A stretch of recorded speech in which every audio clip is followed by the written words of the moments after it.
Welcome friends. पिछले दिन हमने यहाँ 72 नंबर क्वेश्चन तक किया था। एक्सेल वह प्रोग्राम है जिसका प्रयोग डैश तैयार करने के लिए किया जाता है। तो यहाँ पर स्प्रेडशीट आंसर हमारा आया था। ठीक है, चलिए नेक्स्ट क्वेश्चन पर यहाँ आते हैं। कहता है मेल मर्ज में सेलेक्ट स्टार्टिंग डॉक्यूमेंट में 3 ऑप्शन होते हैं, इसकी पहचान करें। तो मेल मर्ज में हम यहाँ पर एमएस वर्ड में आ जाते हैं। मेल मर्ज में यहाँ पर देखिए मेलिंग्स टैब में हमारा मेल मर्ज का ऑप्शन मिलता है। स्टार्ट मेल मर्ज पर क्लिक करते हैं, स्टेप बाय स्टेप पर क्लिक करते हैं। ठीक है, तो यहाँ पर हम फर्स्ट स्टेप में देखते हैं, चेक करते हैं यहाँ पर। तो ये नहीं, दूसरा नेक्स्ट स्टेप में देखिए यहाँ पर सेलेक्ट स्टार्टिंग डॉक्यूमेंट का यहाँ ऑप्शन है। तो सेलेक्ट स्टार्टिंग डॉक्यूमेंट में हमारा 3 ऑप्शन होता है। Use the current document, start from a template और स्टार्ट फ्रॉम एग्जिस्टिंग डॉक्यूमेंट, है ना। सेलेक्ट स्टार्टिंग डॉक्यूमेंट में 3 ऑप्शन होता है। Use the current document, start from a template और स्टार्ट फ्रॉम एग्जिस्टिंग डॉक्यूमेंट। ठीक है, तो ये आंसर हो जाएगा हमारा use current document, start from template और start from an existing document. ठीक है, चलिए नेक्स्ट।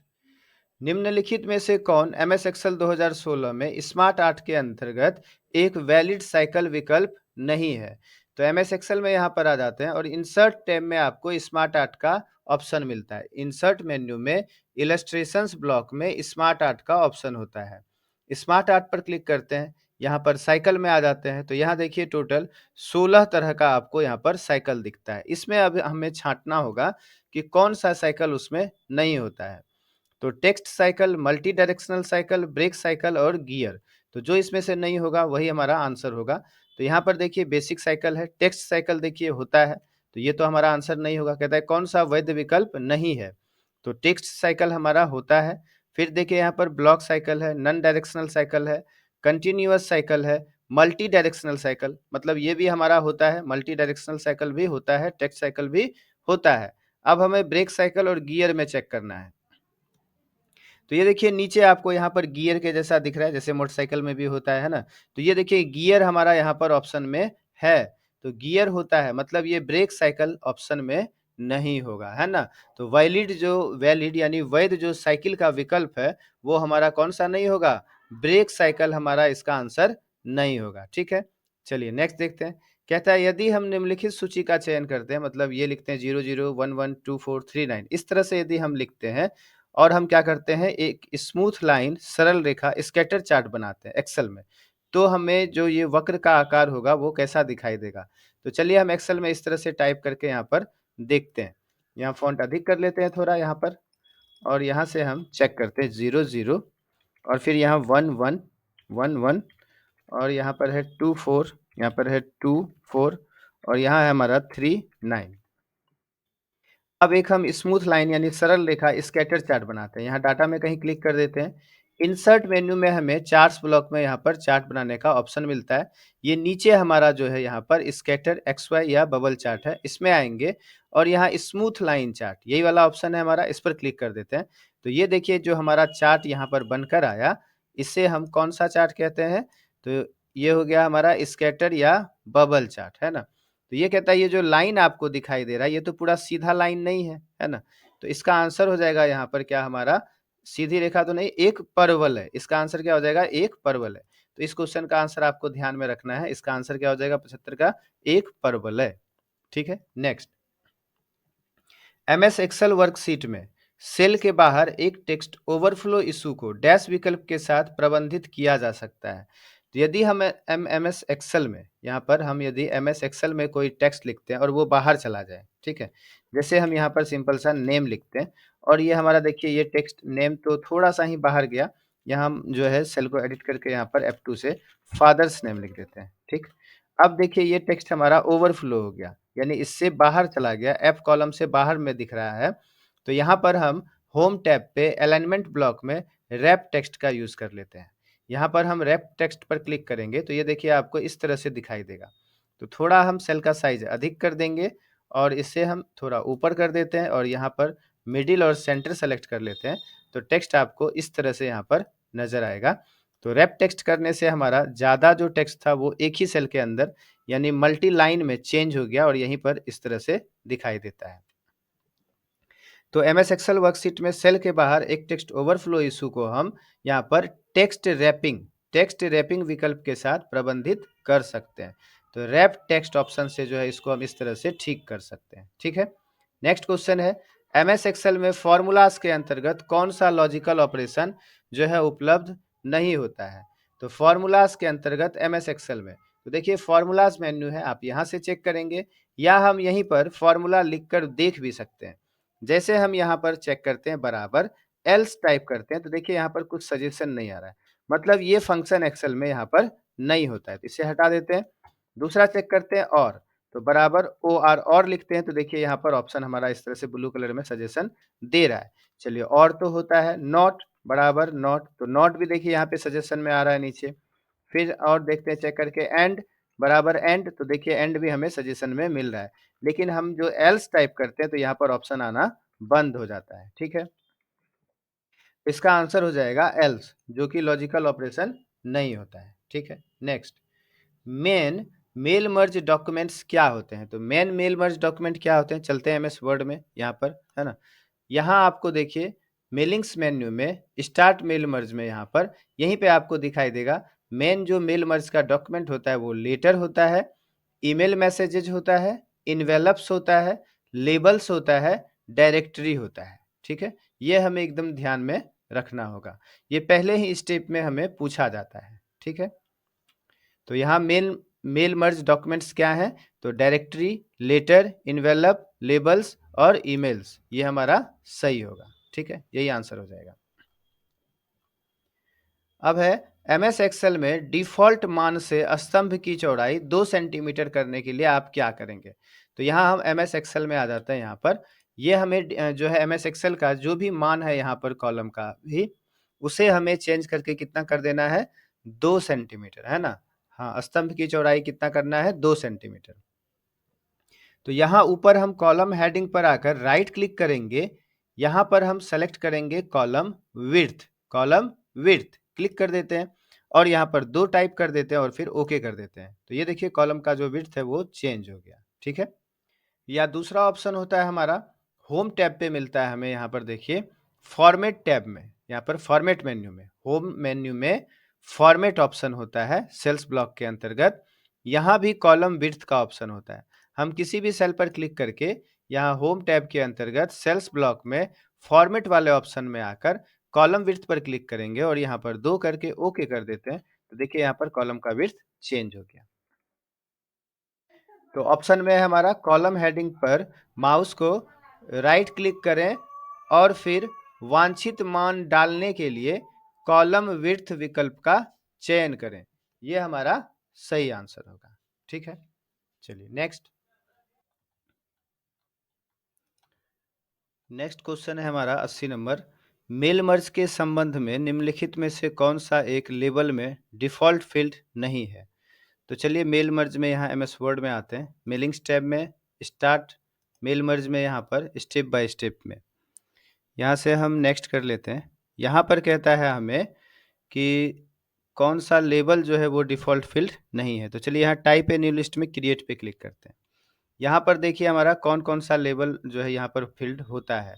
टाइटल होता है, फर्स्ट नेम होता है, लास्ट नेम होता है, कंपनी नेम होता है, फिर हमारा एड्रेस लाइन 1 होता है, एड्रेस लाइन 2 होता है, यहाँ पे देखिए एड्रेस लाइन 2 है, सिटी होता है, स्टेट है, जिप कोड है, कंट्री या रीजन है, और फिर यहाँ हमें होम फ़ोन का ऑप्शन मिलता है, वर्क फ़ोन है और ईमेल एड्रेस है। इतना हमारा लिस्ट होता है, इसे आप ध्यान से फिर से सुन लेंगे तो ध्यान में रहेगा। ठीक है, ये सब लिस्ट होता है। अब यहाँ पर जो हमें पूछा गया कि कौन सा डिफ़ॉल्ट फ़ील्ड इसमें नहीं होता है, कौन-कौन सा लेबल इसमें नहीं होता है। तो देखिए सिटी का ऑप्शन हमें यहाँ पर मिलता है, यहाँ देखिए सिटी है। पिन का ऑप्शन देखिए नहीं मिलता है, यहाँ पे पिन नहीं होता है, ज़िप कोड होता है। पिन कोड नहीं होता है, उसकी जगह क्या होता है, ज़िप कोड होता है। लास्ट नेम का ऑप्शन था यहाँ पे, फर्स्ट नेम, लास्ट नेम, है ना? और फिर यहाँ पे ईमेल एड्रेस का लास्ट में यहाँ पर ऑप्शन था। ठीक है? तो इसका आंसर हो जाएगा हमारा क्या, पिन। अब यहाँ से एक क्वेश्चन बनता है कि मेल मर्ज में सेलेक्ट रिसिपिएंट में 3 जो ऑप्शन होता है वो कौन-कौन सा 3 ऑप्शन होता है। तो 3 ऑप्शन देखिए यहाँ पर होता है, एक यूज़ एन एक्जिस्टिंग लिस्ट होता है, दूसरा सेलेक्ट फ्रॉम आउटलुक कॉन्टैक्ट होता है और तीसरा टाइप ए न्यू लिस्ट होता है ना। सेलेक्ट रिसिपिएंट में, मेल मर्ज में सेलेक्ट रिसिपिएंट में 3 ऑप्शन होता है, use an existing list, select from outlook contact और टाइप ए न्यू लिस्ट। ठीक है, नेक्स्ट, एमएस वर्ड शुरू करने के लिए निम्नलिखित में से कौन सी विधि वैध है? तो यहाँ पर जो हमारा ऑप्शन है, देखिए डेस्कटॉप पर एमएस वर्ड आइकन पर सिंगल क्लिक करने से कोई एप्लीकेशन ओपन नहीं होता है। एमएस वर्ड आइकन का चयन करें, डिलीट दबा देंगे तो बंद डिलीट ही हो जाएगा ना। एमएस वर्ड आइकन पर राइट क्लिक करें और बैक स्पेस नहीं, ये डी नंबर आंसर हो जाएगा। डेस्कटॉप पर एमएस वर्ड आइकन पर डबल क्लिक करें। यदि हमारा आइकन डेस्कटॉप पर बना हुआ है तो हम यहाँ डेस्कटॉप पर किसी भी आइकन पे क्या करेंगे, डबल क्लिक करेंगे तो कोई एप्लीकेशन हमारा खुल जाएगा। या हम जिस एप्लीकेशन को खोलना चाहते हैं उस पर आकर राइट क्लिक करेंगे और ओपन करेंगे तो यहाँ से भी खुल जाएगा। तो डेस्कटॉप पर यदि हमारा एमएस वर्ड का आइकन बना है तो डबल क्लिक करेंगे तो एमएस वर्ड हमारा ओपन हो जाएगा। अब मान लीजिए ये ऑप्शन नहीं होता, हम एमएस वर्ड हम शुरू करना चाहते हैं तो कैसे शुरू करेंगे? विंडो बटन के साथ आर प्रेस कर देते हैं, इससे हमारा रन डायलॉग बॉक्स ओपन होता है। यहाँ हम टाइप करेंगे विन वर्ड, है ना, विन वर्ड और ओके कर देंगे तो हमारा क्या होगा, एमएस वर्ड खुल जाएगा। या दूसरा तरीका, विंडो बटन प्रेस करेंगे, यहाँ सर्च बॉक्स में हमें टाइप करना है विन वर्ड, इससे भी हमारा वर्ड एप्लीकेशन ओपन हो जाएगा। या हम विन वर्ड की जगह पर वर्ड टाइप करके भी एमएस वर्ड स्टार्ट कर सकते हैं। ठीक है, चलिए नेक्स्ट क्वेश्चन कहता है, निम्नलिखित में से कौन मेल मर्ज में एक अमान्य डेटा स्रोत है? तो मेल मर्ज में जो अमान्य डेटा स्रोत का मतलब है डेटा सोर्स, मतलब जहां हम नाम, पता, फोन नंबर ये लिखते हैं। तो अदर डेटाबेस फाइल्स हो सकता है, एक्सेल स्प्रेडशीट में भी हम डाटा एंट्री का काम करते हैं, एक्सेस डाटाबेस हो सकता है, पावर पॉइंट हमारा नहीं होगा। पावर पॉइंट हम प्रेजेंटेशन बनाते हैं, पावर पॉइंट में हम प्रेजेंटेशन बनाते हैं, ये मेल मर्ज का जो है डेटा स्रोत नहीं होगा। नेक्स्ट, एमएस एक्सेल स्क्रीन पर वर्कशीट का नाम कहाँ प्रदर्शित होता है? तो यहाँ हम एमएस एक्सेल में आ जाते हैं। यहाँ पर वर्कशीट का नाम आप ध्यान से देखेंगे, यहाँ नीचे कोने में बाएं साइड में देखिए शीट 1 लिखा है, यही हमारा वर्कशीट का नाम है ना। तो बाएं कोने में नीचे में होता है, यानी नीचे बाएं या बॉटम लेफ्ट में हमारा वर्कशीट का नाम दिखाई देता है। नेक्स्ट, एमएस एक्सेल 2016 में डैश अंतिम क्रिया को दोहराने के लिए शॉर्टकट कुंजी है। तो एमएस एक्सेल में लास्ट जो वर्क करते हैं हम, जैसे कोई कलर लगा दिए या फॉन्ट साइज अधिक कर दिए, सेम चीज हमें दूसरे सेल में करना हो तो हम वहाँ F4 प्रेस करते हैं। क्या प्रेस करते हैं? F4। ये हमें याद रखना है, हम F4 करते हैं। एमएस एक्सेल 2016 में F4 अंतिम क्रिया को दोहराने के लिए शॉर्टकट कुंजी है। ठीक है, नेक्स्ट, एमएस एक्सेल में सेल की सामग्री यानी कंटेंट को संपादित करने के लिए किस कुंजी का उपयोग किया जाता है? एमएस एक्सेल में सेल, कोई चीज लिखा है कोई सेल में, उसे हमें क्या करना हो, एडिट करना हो या देखना हो, उसके लिए हम F2 प्रेस, जैसे ये सेल में लिखा है इसे हमें एडिट करना हो, हम कीबोर्ड से F2 प्रेस करते हैं तो देखिए इसके अंदर कर्सर चला गया। या आप ऐसे समझेंगे, फॉर्मूला लगा देते हैं बराबर सम ब्रैकेट ओपन और यहाँ से हम कोई सेल एड्रेस लेकर यहाँ पे एंटर कर देते हैं। अब देखिए यहाँ पर आपको क्या हो गया, यहाँ पे 0 दिखाई दे रहा है। ठीक है, इसका आप यदि चाहते हैं कि हम जो फॉर्मूला लिखे वो दिखाई दे, उसके लिए हम यहाँ पर F2 फंक्शन की जो F2 है वो प्रेस कर देंगे। देखिए इसके अंदर क्या लिखा है आपको दिखाई दे रहा है। या मान लीजिए यह F2 वाला ऑप्शन नहीं होता तो क्या होता, यहाँ क्या लिखा है वो देखने के लिए हम फॉर्मूला बार, यहाँ हमारा फॉर्मूला बार है, यहाँ पर भी आपको वह फंक्शन दिखाई दे रहा है जो हमने वहाँ लिखा हुआ है। जो फॉर्मूला हमने लिखा वो यहाँ फॉर्मूला बार पर भी दिखाई दे रहा है। ठीक है, तो एमएस एक्सेल में सेल की सामग्री को संपादित करने के लिए हम F2 प्रेस करते हैं। ठीक है, नेक्स्ट, रूलर बार डिफॉल्ट रूप से प्रदर्शित होता है और डैश के नीचे दिखाई देता है। तो यहाँ एमएस वर्ड में आप ध्यान से देखेंगे, रूलर बार ये है हमारा, ये जो स्केल जैसा दिखाई दे रहा है जहाँ पर 1 2 3 4 5 लिखा है इस तरह से, ये रूलर बार है। ये हमारा जस्ट टूल बार के नीचे दिखाई देता है। सबसे ऊपर जो होता है वो होता है हमारा टाइटल बार, उसके नीचे हमारा मेन्यू बार, उसके नीचे टूल बार और उसके नीचे हमारा रूलर होता है। तो रूलर बार डिफॉल्ट रूप से प्रदर्शित होता है और टूल बार के नीचे दिखाई देता है। ठीक है, नेक्स्ट, वर्कशीट या वर्कबुक की सुरक्षा के लिए रिव्यू टैब पर जाएं और फिर प्रोटेक्ट शीट पर क्लिक करें या चेंज ग्रुप में प्रोटेक्ट वर्कबुक पर क्लिक करें। ये सही है या गलत? तो चलिए यहाँ एक्सेल में आ जाते हैं, रिव्यू टैब पर चलते हैं यहाँ पर। यहाँ देखिए चेंजेस ग्रुप के अंतर्गत चेंजेस ब्लॉक में आपको प्रोटेक्ट वर्कबुक और प्रोटेक्ट सीट का यहाँ पर ऑप्शन मिलता है। तो सही है, रिव्यू मेन्यू के अंतर्गत प्रोटेक्ट सीट होता है, या कहें तो रिव्यू मेन्यू के अंतर्गत चेंजेस ब्लॉक के अंतर्गत यहाँ पर प्रोटेक्ट सीट और प्रोटेक्ट वर्कबुक का ऑप्शन मिलता है। तो ये हमारा क्या होगा, सत्य हो जाएगा। सी नंबर आंसर सत्य, ठीक है। चलिए नेक्स्ट, एक्सेल में स्तंभों यानी कॉलम को डैश के रूप में लेबल किया जाता है। तो एक्सेल में आप बार बार देखते हैं यहाँ पर ए बी सी डी, इस तरह से कॉलम हमें यहाँ पर दिखाई देता है ना। तो इसका आंसर हो जाएगा ए बी सी। और यदि हमसे पूछे एक्सेल में टोटल कॉलम कितना होता है, तो टोटल कॉलम होता है 16,384। और यदि रो पूछ देगा कि कितना रो होता है, तो 10,48,576 रो होता है एक सीट के अंतर्गत, ठीक है। नेक्स्ट, टेक्स्ट को ड्रैग करते समय माउस पॉइंटर एक डैश रंग के बॉक्स में बदल जाता है। तो यहाँ एमएस वर्ड में आकर देखिए, यदि हम यहाँ टेक्स्ट को सेलेक्ट करते हैं, तो हमारा माउस पॉइंटर जो यहाँ पर है, ये क्या बदल गया, किस तरह से हो गया, तो ये एक बॉक्स के रूप में बन गया और इसका जो कलर हो गया वो ग्रे कलर हो गया, ठीक है। तो टेक्स्ट को ड्रैग करते समय माउस पॉइंटर एक ग्रे रंग के बॉक्स में बदल जाता है, B number grey. Next, MS PowerPoint presentation की संरचना को डैश में दिखाया जा सकता है। तो यहाँ एमएस पावर पॉइंट में आ जाते हैं, इसकी संरचना को यहाँ व्यू टैब के अंतर्गत, व्यू मेन्यू के अंतर्गत आउटलाइन व्यू में हम इस तरह से देख सकते हैं। जिस तरह से हमने यहाँ पॉइंट वाइज लिखा, वो यहाँ पर देखिए आपको सेम इसी तरह से यहाँ पर दिखाई दे रहा है। तो व्यू मेन्यू या व्यू टैब में आउटलाइन व्यू में जो है हम इसे इस तरह से देख सकते हैं। तो एमएस पावर पॉइंट प्रेजेंटेशन की संरचना को आउटलाइन व्यू में दिखाया जा सकता है, ठीक है।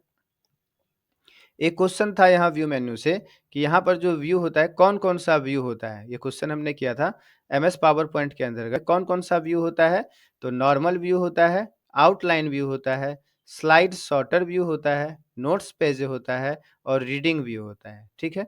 हम अभी नॉर्मल कर देते हैं इसे। नेक्स्ट है, बना लिए गए डॉक्यूमेंट को एडिट करने का क्या अर्थ है। तो हमने कोई डॉक्यूमेंट बना लिया और इसे एडिट कर रहे हैं, मतलब क्या, इसमें कोई सुधार करते हैं, है ना। तो मतलब होगा इसे करेक्ट करना, इसे करेक्ट करना। नेक्स्ट, एक्सेल में सेल की पहचान निम्न में से कौन करता है। तो एक्सेल में सेल की पहचान सेल का एड्रेस करता है, ये एड्रेस हो जाएगा आंसर डी नंबर। एक्सेल में सेल की पहचान सेल का एड्रेस करता है। जैसे यहाँ पर एक्सेल में आते हैं, हमें कहा जाए कि ये जो ये फादर्स नेम लिखा, ये कहाँ लिखा, तो ये देखिए ऊपर से एफ कॉलम में लिखा, इधर से 22 रो में लिखा, यानी F22 इसका सेल का एड्रेस हो जाएगा, ठीक है। वर्ड में रिप्लेस ऑप्शन डैश मेन्यू पर उपलब्ध होता है। तो वर्ड में, एमएस वर्ड में यहाँ पर आ जाते हैं। रिप्लेस मेन्यू जो हमारा होता है, यहाँ देखिए होम टैब के अंतर्गत एडिटिंग ब्लॉक में फाइंड, रिप्लेस और सेलेक्ट का ऑप्शन होता है, ठीक है। फाइंड, रिप्लेस और सेलेक्ट का, तो होम टैब में ही हमारा एडिटिंग ब्लॉक में रिप्लेस का ऑप्शन मिलता है। लेकिन यहाँ होम ऑप्शन में नहीं है, मतलब ये वर्ड 2016 से क्वेश्चन नहीं पूछा गया। तो वर्ड में रिप्लेस ऑप्शन यदि पूछा यहाँ पर, ये वर्ड 2007 का क्वेश्चन है, वहां पर एडिट मेन्यू में मिलता था। रिप्लेस ऑप्शन हमें कहाँ मिलता था, एडिट मेन्यू में। तो ये हमें याद रखना है, वर्ड 2007 में रिप्लेस ऑप्शन एडिट मेन्यू पे मिलता था और वर्ड 2016 में रिप्लेस ऑप्शन होम मेन्यू में मिलता है, यहाँ पर रिप्लेस। और रिप्लेस का शॉर्टकट की होता है कंट्रोल एच, रिप्लेस का शॉर्टकट की होता है कंट्रोल एच। नेक्स्ट है, वर्ड में किसी भी शब्द पर डैश क्लिक किया जाए तो वह सेलेक्ट हो जाता है। तो वर्ड में आपको इस शब्द पर आकर यहाँ पर जैसे जांच लिखा, इसे हमें सेलेक्ट करना हो, डबल क्लिक करेंगे, एक दो, दो बार तुरंत तुरंत क्लिक करने से क्या होता है, ये हमारा सेलेक्ट हो जाता है। और यदि ट्रिपल क्लिक करते हैं, एक दो तीन, तो एक पैराग्राफ हमारा यहाँ पर देखिए सेलेक्ट हो जाता है। तो हम क्या करेंगे, वर्ड में किसी शब्द पर दो बार क्लिक किया जाए तो वह सेलेक्ट हो जाता है, और यदि हम तीन बार क्लिक कर देते हैं तो एक पूरा पैराग्राफ सेलेक्ट हो जाता है, ठीक है। तो इसका आंसर हो जाएगा दो बार। नेक्स्ट है, वर्ड में अपने पिछले एक्शन को रिवर्स करने के लिए क्या करते हैं। तो वर्ड में पिछले एक्शन को रिवर्स, मतलब जैसे हमने इसे सेलेक्ट किया और डिलीट बटन हमने दबा दिया, जा हमसे ना गलती हो गया, डिलीट हो गया। हम चाहते हैं वापस ये आ जाए, यानी पिछला जो है हमारा रिवर्स हो जाए, फिर से वापस आ जाए। यहाँ हम अंडू का प्रयोग करते हैं, जिसका शॉर्टकट की होता है कंट्रोल जेड। हम कीबोर्ड से कंट्रोल जेड प्रेस कर देते हैं, देखिए हमारा यह फिर से वापस आ गया है ना। तो अंडू कमांड का प्रयोग करें, ये आंसर होगा, जिसका शॉर्टकट की होता है कंट्रोल जेड। यहाँ पर है कट, कट का शॉर्टकट की होता है कंट्रोल एक्स, कट का शॉर्टकट की कंट्रोल एक्स। रीडू का कंट्रोल वाई, रीडू का शॉर्टकट की होता है कंट्रोल वाई। चलिए नेक्स्ट। टेक्स्ट में आपकी पोजीशन कौन दिखाता है? तो टेक्स्ट में हमारा पोजीशन कर्सर दिखाता है। ये जो देखिए यहाँ पर ब्लिंक कर रहा है, मतलब अभी हम कोई चीज टाइप करेंगे तो यहाँ 8 के बगल में देखिए आपको एक ब्लैक जैसा लकीर जैसा ब्लिंक कर रहा है, इसे हम बोलते हैं कर्सर या इंसर्शन पॉइंट, है ना। यहाँ पर अभी कुछ टाइप होगा, हम यहाँ क्लिक कर दें तो यहाँ कुछ टाइप होगा, हम यहाँ क्लिक कर दें तो अभी यहाँ कुछ टाइप होगा। तो इसे बोला जाता है कर्सर। टेक्स्ट में आपकी पोजीशन कर्सर दिखाता है, ठीक है। नेक्स्ट। यदि आप डैश चाहते हैं तो प्रिंट प्रीव्यू उपयोगी है। तो यदि आप प्रिंट होने पर डॉक्यूमेंट कैसा दिखाई देगा यह देखना चाहते हैं तो प्रिंट प्रीव्यू उपयोगी है। प्रिंट होने पे हमारा डॉक्यूमेंट कैसा दिखाई देगा हमें देखना है, उसके लिए हम प्रिंट प्रीव्यू करते हैं। और प्रिंट प्रीव्यू का हमारा शॉर्टकट की क्या होता है, कंट्रोल के साथ F2, कंट्रोल F2। यहाँ पर देखिए आपके सामने प्रीव्यू दिखा रहा है ना। प्रिंट प्रीव्यू का शॉर्टकट की होता है कंट्रोल F2, ठीक है। नेक्स्ट। ओपन, प्रिंट और सेव सभी बटन डैश पर स्थित होते हैं। तो ये भी देखिए ओपन, प्रिंट और सेव, ये बटन अब MS वर्ड में यहाँ सामने में नहीं होता है ना। ये बटन यहाँ पर नहीं होता है। अब जो ये क्वेश्चन भी हो गया आपका वर्ड 2007 से। ओपन, प्रिंट और सेव ये बटन हमारा मिलता था स्टैंडर्ड टूल बार पे। किस पे मिलता था? स्टैंडर्ड टूल बार पर। अभी यदि क्वेश्चन पूछेगा तो ऐसे पूछ देगा, ओपन, प्रिंट और सेव ये सभी ऑप्शन कौन सी मेन्यू में मिलता है? तो ओपन, प्रिंट और सेव ये सभी ऑप्शन वर्ड 2016 में फाइल मेन्यू में मिलता है। देखिए ओपन, प्रिंट और सेव, तो ये तीनों ऑप्शन हमें मिलता है फाइल मेन्यू में। लेकिन ये वर्ड 2007 से यदि क्वेश्चन पूछा गया तो वो हमें मिलेगा स्टैंडर्ड टूल बार में, ठीक है। Next. Microsoft office word document का नाम डैश और टास्क बार दोनों में डिस्प्ले होता है। तो माइक्रोसॉफ्ट ऑफिस वर्ड डॉक्यूमेंट का नाम देखिए यहाँ पर, जैसे हमने यहाँ ऊपर फाइल सेव किया है डॉक्यूमेंट का, MS office question for Belton exam, यहाँ ऊपर भी दिखाई दे रहा है, जिसे हम क्या कहते हैं, टाइटल बार कहते हैं। तो ये टाइटल बार पर भी फाइल का नाम दिखाई देता है। तो इसका आंसर हो जाएगा title bar. Microsoft office word document का नाम टाइटल बार और टास्क बार दोनों में डिस्प्ले होता है, ठीक है। हो गया। नेक्स्ट। XLS एक्सटेंशन का प्रयोग डैश फाइलों के लिए किया जाता है। तो ये देखिए ये भी हो गया हमारा एक्सेल 2007 का क्वेश्चन, है ना। इसका आंसर क्या हो जाएगा, एक्सेल। एक्सेल 2007 का एक्सटेंशन होता है XLS.XLS, है ना, ये होता है एक्सेल का। और यदि हमें अभी पूछ देगा एक्सेल 2016 का एक्सटेंशन क्या होता है, तो .XLSX हो जाएगा, .XLSX, XLSX हो जाएगा, ठीक है। केवल एक X लगा देने से हो गया 2016 का, और बिना X अंत में लगे हुए हो जाएगा 2007 का। पावर पॉइंट का यदि 2007 का पूछेगा आपसे एक्सटेंशन, तो पावर पॉइंट 2007 का हो जाएगा .PPT। और यदि पावर पॉइंट 2016 का पूछेगा तो .PPTX हो जाएगा, बस यही अंतर है। यदि हमें वर्ड का पूछेगा वर्ड 2007 का, तो वहां एक्सटेंशन हो जाएगा .doc, और यदि वर्ड 2016 का एक्सटेंशन पूछेगा तो हो जाएगा .docs हो जाएगा, बस यही फर्क है एक्स है 2016 में। नेक्स्ट। जब आप वर्ड आरंभ करते हैं तो दिखने वाला नया डॉक्यूमेंट डैश पर आधारित होता है। तो दिखने वाला नया डॉक्यूमेंट क्या होता है, ब्लैंक डॉक्यूमेंट होता है ना। जब हम यहाँ वर्ड स्टार्ट करेंगे नया, कंट्रोल N करेंगे तो ये क्या होता है, ब्लैंक डॉक्यूमेंट होता है, ठीक है। यहाँ पर क्या होता है, ब्लैंक डॉक्यूमेंट, या फाइल में जाकर हम न्यू करेंगे तो यहाँ देखिए आपको ऑप्शन जो यहाँ पहला वाला पूछा जा रहा है यही ब्लैंक डॉक्यूमेंट। और भी ढेर सारा टेम्पलेट होता है, लेकिन जो बाय डिफ़ॉल्ट होता है वहाँ पर हम जो ओपन करते हैं वो क्या होता है, ब्लैंक डॉक्यूमेंट टेम्पलेट होता है। जब आप वर्ड आरंभ करते हैं तो दिखने वाला नया डॉक्यूमेंट ब्लैंक डॉक्यूमेंट टेम्पलेट पर आधारित होता है। ठीक है, चलिए नेक्स्ट। बराबर C10 जोड़ C11 भागा 12 जोड़ D18 किसका उदाहरण है? तो ये क्या है? ये क्या है, हमारा फॉर्मूला है। ये एक्सेल में हम क्या लिखते हैं, इस तरह से फॉर्मूला लिखते हैं, तो इसका आंसर क्या हो जाएगा, फॉर्मूला। ठीक है, तो चलिए फिर मिलते हैं आगे जो है क्वेश्चन के साथ नेक्स्ट वीडियो में। तब तक के लिए थैंक यू।